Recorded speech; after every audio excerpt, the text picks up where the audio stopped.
Jadi kasus Sambo ini akibat dari adanya disiplin dan struktur Polri yang dihasilkan oleh 3 aturan ini. Dimulai dengan merevisi Undang-Undang Nomor 2 ini, PP Nomor 2 tentang disiplin Polri. Setelah itu baru lanjut ke reformasi struktur yang pasti akan mengikuti kultur yang baru. Jadi kalau kita tidak merubah PP-nya, apapun yang dikerjakan tidak akan pernah berhasil.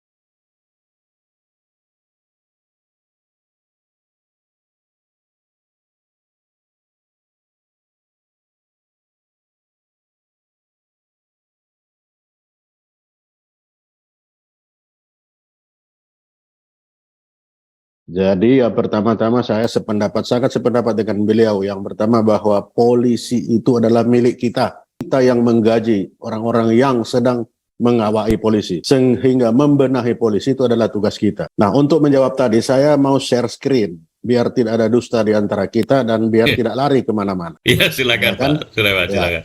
Jadi saya ingin memperlihatkan bagaimana sih Polri itu setelah berpisah dari ABRI. Iya. Ini hal yang sangat mendasar. Karena kalau kita salah, kita tidak akan bisa melangkah maju. Nah, kita lihat Polri setelah berpisah dari ABRI itu seperti apa. Nah, kita lihat bahwa semangat reformasi saat itu adalah pemisahan militer dan sipil. Ini Inpres nomor 2, jadi sekalian dasar hukumnya ya. ABRI dipisah antara militer dan sipil. Ini semangatnya saat itu. Lalu pada Gus Dur lahirlah TAP MPR, di mana ABRI itu menjadi TNI dengan Undang-Undang Nomor 34 2004 dan Polri Undang-Undang Nomor 2 2002 tentang Polri.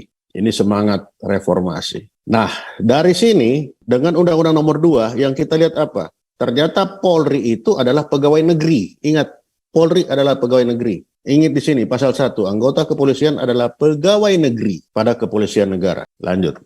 Jadi kalau saya gambar, ABRI, ini militer, ini TNI, sipil, Polri, Undang-Undang Nomor 2 lahirnya pegawai negeri. Ingat, pegawai negeri. Nah, setelah dari ABRI, TNI, ini di sini ada Undang 25 tentang disiplin militer, lalu ada KUHPM dan KUHP yang dia tunduk juga. Polri yang pegawai negeri ini tunduk kepada KUHP, lalu dia membuat lagi PP Nomor 2 2003 ini tentang disiplin Polri, lalu kode etik Polri, Perpol. Nah, ini aturan setelah Polri pisah dari ABRI. Oke, kita lanjut.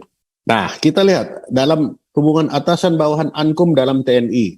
Itu Undang-Undang Nomor 25 2014. Di situ diatur atasan adalah militer karena pangkat jabatannya lebih tinggi, bawahan adalah militer karena pangkat jabatannya lebih rendah, atasan langsung yang memegang wewenang komando, ada atasan berhak menghukum, lalu ada Ankum tertinggi, ini di TNI.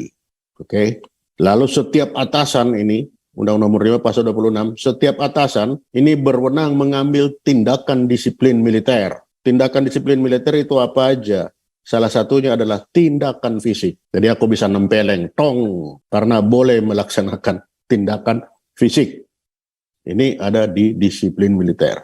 Jadi biar gampang saya gambar begini, hubungan atasan bawahan, Ankum, lalu ketertib disiplin, lalu tindakan disiplin, ini tindakan fisik, baru hukuman disiplin, TNI. Jadi TNI berdasarkan Undang-Undang 25 2014 tentang disiplin militer, di situ diatur tentang atasan, bawahan, Ankum, ada tindakan disiplin, ada tindakan fisik, ada hukuman disiplin. Ini untuk TNI. Lalu kita lanjut.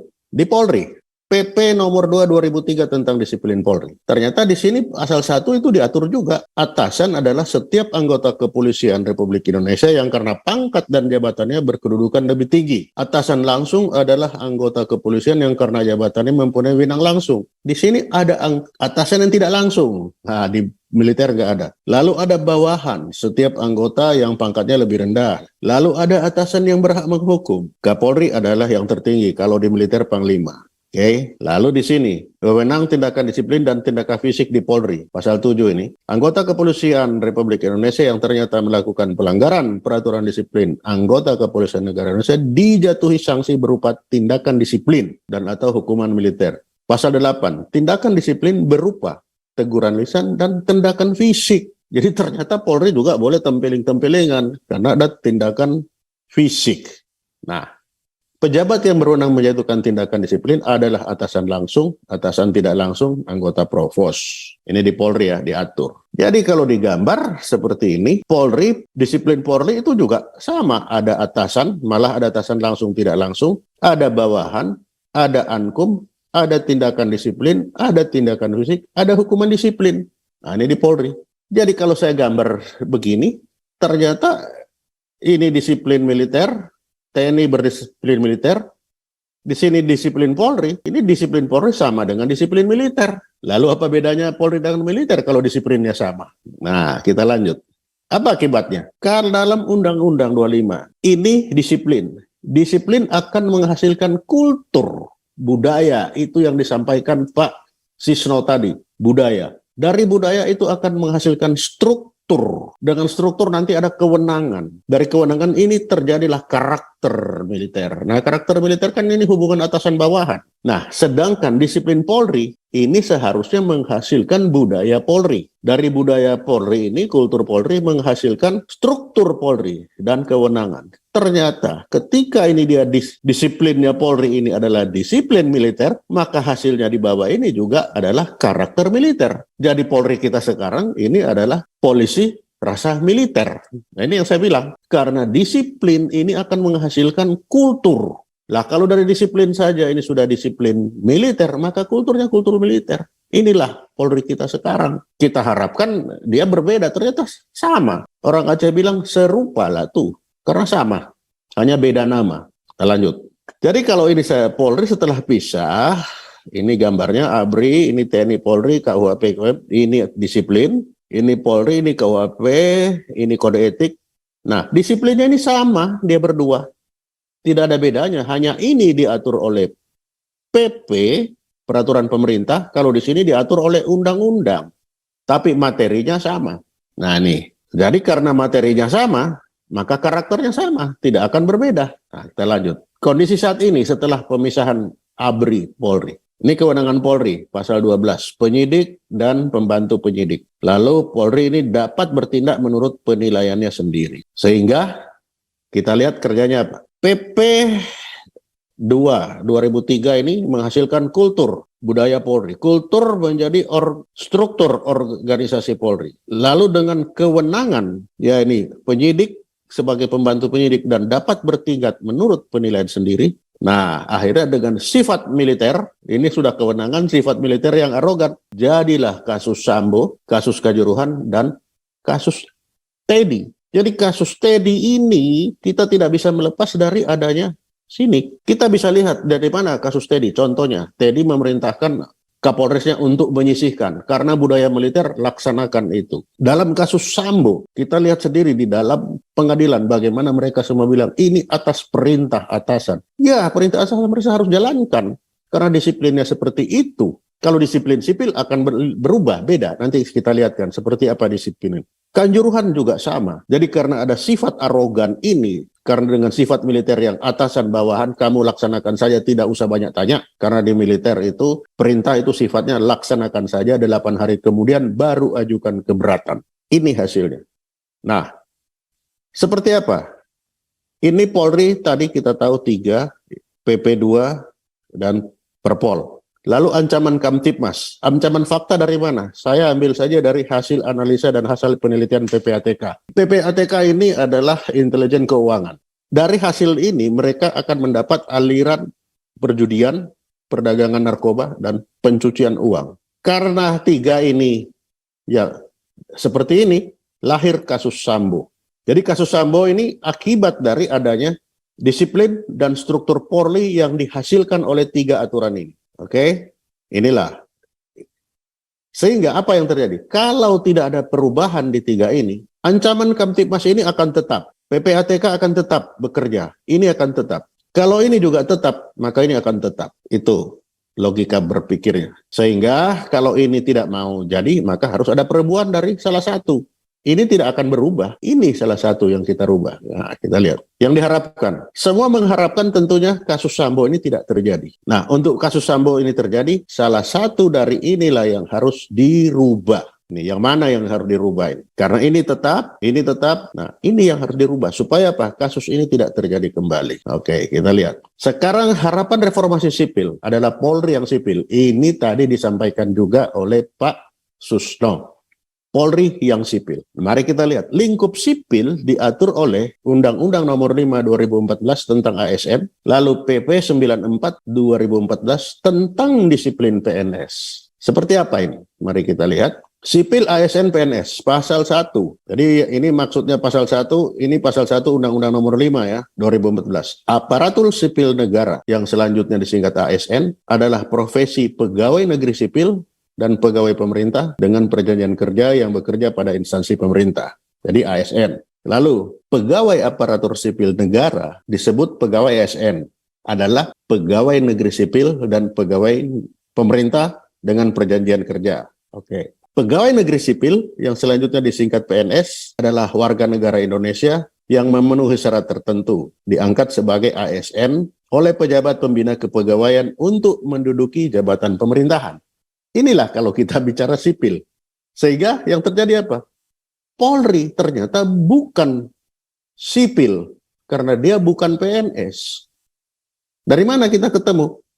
Pasal 1 angka 2 Undang-Undang Polri itu. Anggota kepolisian adalah pegawai negeri. Nah, sedangkan di sini pegawai negeri tidak diatur. Yang ada diatur adalah pegawai negeri sipil. Lalu kedua di sini. Peraturan Pemerintah Nomor 15 2001 ini mengatur tentang pengalihan status anggota TNI, Tentara Nasional Indonesia, dan anggota Kepolisian Negara Republik Indonesia menjadi pegawai negeri sipil. Jadi di sini Polri bukan PNS. Karena harus jadi PNS, dia harus, di sini judulnya, dia harus alih status. Nomor tentang pengalihan status. Jadi alih status. Jadi kalau saya gambar seperti ini. Nah, ini TNI, diatur oleh Undang-Undang 34, ini Polri yang pegawai negeri, kalau ini militer. Dua-duanya, TNI dan Polri, kalau mau jadi PNS, harus alih status.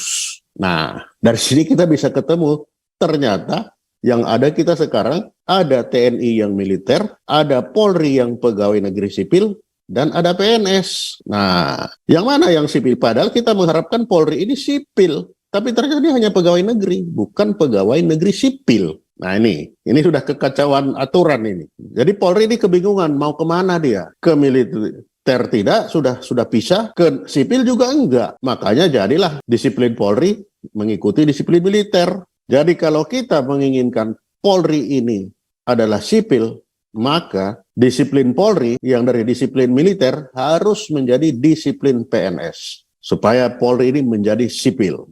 Nah, sehingga kalau saya balik di gambar sini, supaya ini tidak terjadi, maka PP nomor 2 tentang disiplin Polri ini harus dirubah supaya tidak merujuk kepada disiplin militer. Dia harus merujuk kepada disiplin PNS supaya ini tidak terjadi lagi. Kita lihat ini tadi sini, rubah rujukan disiplin Polri dari disiplin militer menjadi disiplin PNS. Nah, ini lengkapnya. Ini sipil. Di bawah sipil ada ASN. Di bawah ASN ini ada PP 94 tentang disiplin PNS. Sedangkan Polri, katanya kalau Polri ini sipil, ternyata Polri bukan sipil kan. Polri ini pegawai negeri. Di bawah ada KUHAP. Dia ada disiplin tentang Polri. Lalu dia ada kode etik. Nah ini kita bisa lihat antara di sini sipil, di sini pegawai negeri nih. Yang harapan kita sipil, ternyata dia pegawai negeri. Lalu supaya dia jadi sipil bagaimana? Ya ini, supaya menjadi Polri yang sipil, maka PP nomor 2 tentang Polri yang selama ini merujuk kepada Undang-Undang 25 2014 harus dirubah menjadi merujuk kepada PP 94 2014 tentang disiplin PNS. Nah ini, dia harus dirubah. Kalau begini, nggak bisa. Ini jadi polisi rasa militer. Nah ini dia dirubah seperti ini untuk menjadi Polri yang sipil. Nah kita lihat, disiplin militer itu apa? Disiplin PNS itu apa? Pasal 94. Pasal 1 dia mengatur pejabat yang berwenang menghukum adalah pejabat yang berwenang menjatuhkan hukuman disiplin kepada PNS. Hukuman disiplin adalah hukuman yang dijatuhkan oleh pejabat berwenang menghukum kepada PNS karena melanggar peraturan disiplin PNS. Tingkat hukuman disiplin ringan, sedang, atau berat. Nah, kita melihat bahwa hasil reformasi itu TNI menjadi militer, Polri saat ini sipil yang berdisiplin militer, dan PNS yang berdisiplin. Ini kenyataan reformasi kita. Nah, sehingga kalau saya perbandingkan antara disiplin TNI dan PNS yang hasil reformasi, TNI ini ada atasan bawahan ankum tindakan disiplin, tindakan fisik, hukuman disiplin. Polri, ini yang saya bilang rasa militer, ada atasan bawahan ankum tindakan disiplin, tindakan fisik, hukuman disiplin. Sedangkan kalau kita bicara PNS, dia tidak bicara atasan, dia tidak bicara bawahan, tapi dia hanya bicara pejabat yang berwenang menghukum. Dia tidak berbicara ada tindakan disiplin, tapi yang berbicara ada hukuman disiplin. Nah, sehingga ini sangat berbeda. Kita lihat ini 3 ini. Inilah perbandingan disiplin antara TNI, Polri, dan PNS hasil reformasi. Nah, antara Polri dan PNS, apa Polri PNS? Kan bukan, Polri bukan PNS. Polri ini adalah pegawai negeri dengan disiplinnya sama dengan disiplin militer. Sedangkan PNS punya aturan sendiri, PP nomor 94 2019 tentang disiplin PNS. Nah, seharusnya kita harapkan kalau kita mau mereformasi Polri, maka disiplinnya ini harus dirubah. PP nomor 2 dirubah, merujuk kepada sini. Sehingga dalam PP ini jangan ada bicara atasan, tidak berbicara bawahan, tapi dia berbicara pejabat yang berwenang menghukum. Tidak ada tindakan disiplin, tidak ada tindakan fisik, yang ada hukuman disiplin sebagaimana yang diatur di dalam aturan tentang disiplin PNS. Jadi kesimpulannya, harapan reformasi bahwa ABRI pisah dari Polri adalah Polri yang bernuansa sipil. Nah, Polri yang bernuansa sipil ini hanya dapat dibentuk dengan disiplin Polri yang bernuansa sipil. Nah, untuk mencegah terulangnya Sambo, maka salah satu upaya adalah membentuk disiplin Polri yang bernuansa sipil melalui revisi PP nomor 2 2003 tentang disiplin Polri. Reformasi kultur. Nah, kalau ditanya tadi saya belum jauh, kita bicara dulu reformasi kultur. Dimulai dengan merevisi Undang-Undang nomor 2 ini, PP nomor 2 tentang disiplin Polri. Setelah itu baru lanjut ke reformasi struktur yang pasti akan mengikuti kultur yang baru. Jadi kalau kita tidak merubah PP-nya, apapun yang dikerjakan tidak akan pernah berhasil. Karena aturan dasarnya tetap disiplin Polri sama dengan disiplin militer. Polri sekarang masih Polri rasa militer. Supaya tercapai bahwa Polri yang bernuansa sipil, maka tidak ada jalan lain. PP nomor 2 2002 ini harus direvisi terlebih dahulu. Setelah itu baru kita bicara lagi step kedua. Untuk diketahui, merubah disiplin menjadi kultur. Dari kultur lama yang sekarang berdasarkan PP nomor 2 kalau kita rubah, itu membutuhkan waktu sedikitnya 25 tahun. Tapi jangan takut, kita harus berubah. 25 tahun ke depan baru kita sudah akan melihat Polri yang baru berdasarkan Polri yang sipil sesuai harapan reformasi. Demikian, terima kasih. Terima kasih Pak Sulaiman Pipoto. Baru kali ini saya melihat Pak Sulaiman komprehensif menawarkan sebuah reformasi politik dengan runtut ceritanya bagaimana mulai dari akar sampai kepada apa yang dimaksud dan idealnya seperti apa sebelum penampakan kepolisian itu. Harusnya kepolisian itu dia masuk kepada rejim regulasi negeri sipil lah kira-kira. PNS gitu, bukan pegawai negeri. Bukan pegawai negeri yang gendernya masih belum benar-benar. Nah, sekarang kenyataannya adalah kepolisian itu disiplinnya masih menggunakan disiplin militer ya, kira-kira begitu Ya, hasil dari begitu. Jadi kalau diagnosa seperti Pak itu, Sulaiman Buto. kalau masih seperti itu, apapun kita lakukan tidak akan berhasil. Iya. Terima kasih Pak Sulaiman.